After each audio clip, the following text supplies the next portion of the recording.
In this video, I'm going to walk you through how I want you to attend the conferences. Initially, I had said I was going to put a link right here, which you can see last Friday's link is still there, even though it's not going to take you anywhere. But what I'm going to have you do instead is log in through this conferences button. So I'm logged in here to Joseph's, and I'm going to go in through conferences.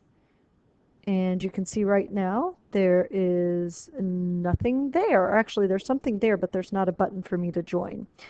The reason that is the case is because I haven't started it on my end. So I'm working two computers here. I'm going to go ahead and start it. And then I am going to refresh my page. Let me pause while I get I'm going to refresh my page. And now because I started it on my end, there's the join. So if there's not a join there, that just means I haven't entered the room yet.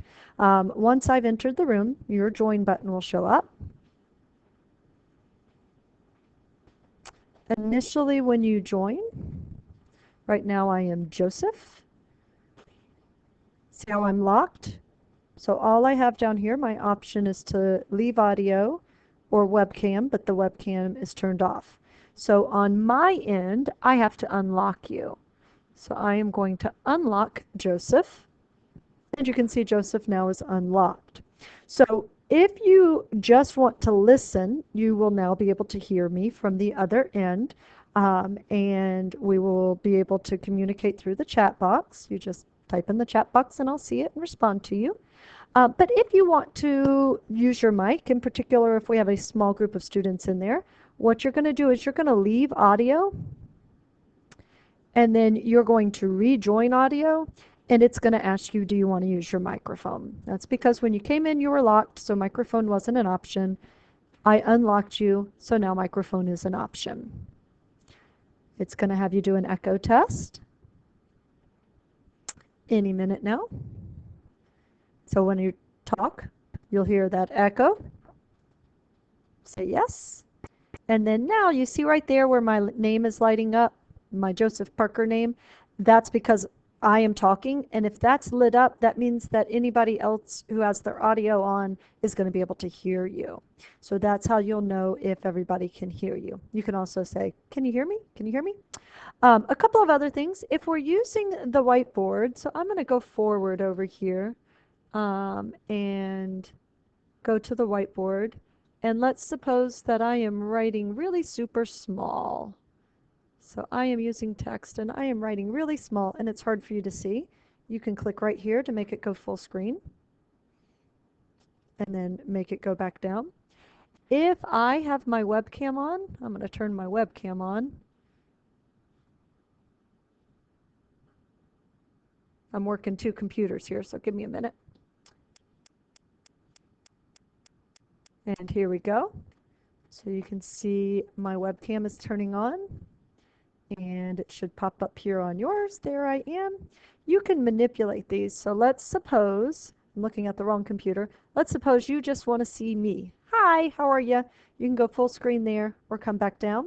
You can make me as small or as big as you want. Unfortunately, if I have my webcam on, you can't just turn me off, but you can turn your screen here completely on. Okay, I'm going to turn my webcam back off. Whoops, that's not what I meant to do.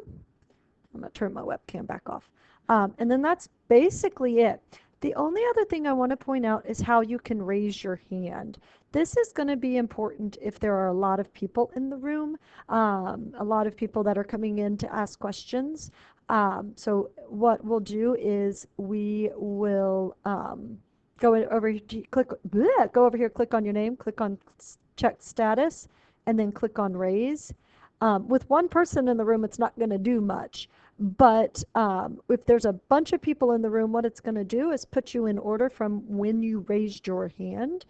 So I'll be able to go through one at a time and answer your questions, obviously with some overlapping questions probably. Once I've gotten to you, you will come in and clear your status so that the next person that had their hand raised will be next in line to do that. The last thing I want to kind of touch on is breakout rooms. So let's suppose that I'm going to create breakout rooms and I am going to create 2 And when I create a breakout room, what that'll do is it'll ask you which one you want to join. So I will tell you, okay, if you're working on task 1, go to room 1. If you're working on task 2, go to room 2. That a way we can kind of separate out if we have a lot of people. Once you enter the breakout room, it'll automatically ask you if you want to use your mic, so that you can chat while you're in the breakout room with the other students who are in there. Um, that should just about do it. If you have any questions, just, email and let me know. And I look forward to having you in the office hours.